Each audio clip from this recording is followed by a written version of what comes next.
En aviation, comme dans d'autres disciplines, il y en a qui pensent que quand c'est gros, c'est beau, quand c'est petit, c'est rikiki. Pourtant, au bout des gros avions de ligne, c'est très utile d'avoir des relayeurs capables de se poser sur des petites pistes desservant des petits endroits.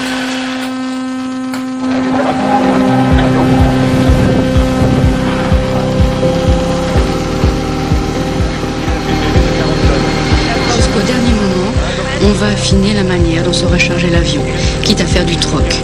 Un peu de cargo en moins, un peu de pétrole en plus. C'est le moment de la prise en charge par l'équipage d'une machine de 70 milliards de centimes qui, d'ici un moment, contiendra 220 passagers, dont la plupart n'aiment pas particulièrement voler. Car il faut bien dire la vérité après tout. Nous sommes très nombreux à avoir peur en avion. Et les navigants le savent. Ils sont même là pour ça. Personne n'accepterait de voyager dans un avion automatique sans équipage. Comme le disait Syntex l'Ancien, le but, c'est l'homme.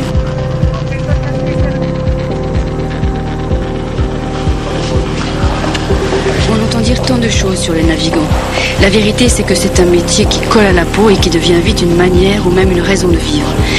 C'est une sorte de drogue.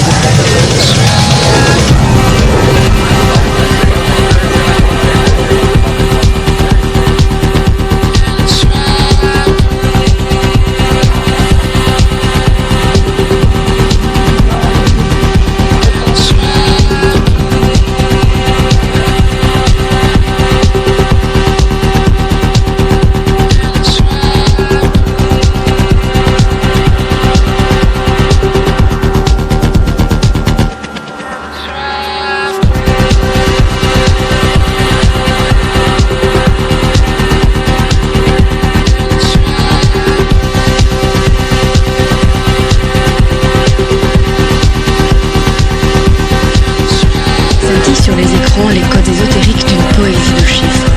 On va d'un lieu imaginaire à un autre lieu imaginaire, point de report inventé pour les besoins de la navigation, avec leurs surnoms qui ne décrivent rien de réel, juste des coordonnées à la surface d'une planète. Il y a peu de compagnies aériennes dans le monde qui peuvent se vanter d'avoir connu une richesse humaine aussi vaste que celle d'Air France. Air France est née en 1933 de la fusion de 5 compagnies aériennes. Parmi celles-ci, il y en avait une, Air Orient, dont l'insigne représentait un hippocampe ailé. Par la suite, et par dérision, et aussi un petit peu par tendresse, on a appelé l'hippocampe la crevette.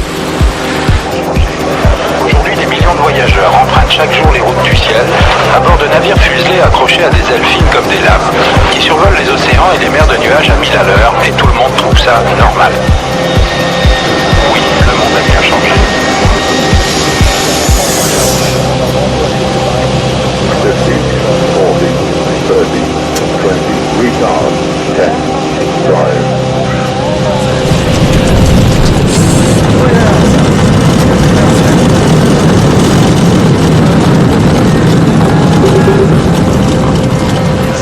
Ces avions sont vraiment des navires du ciel. Lorsqu'ils partent, ils sont chargés à la manière des cargos qui s'enfoncent dans l'eau jusqu'à la ligne de flottaison. Ce ne sont pas des purs sangs. Leur mise en œuvre repose sur beaucoup de méthodes, sur beaucoup de méfiance.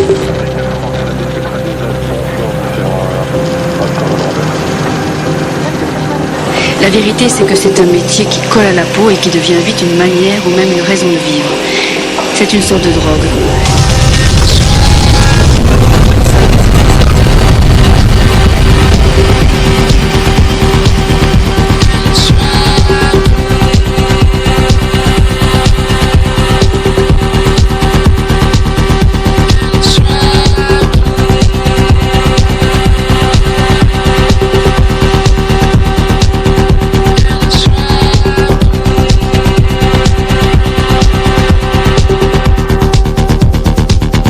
C'est une sorte de drogue.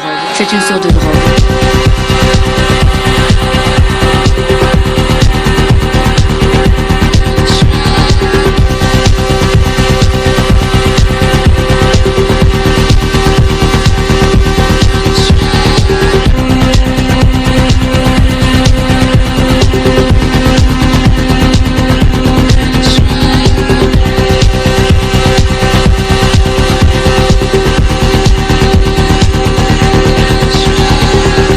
La vérité, c'est que c'est un métier qui colle à la peau et qui devient vite une manière ou même une raison de vivre.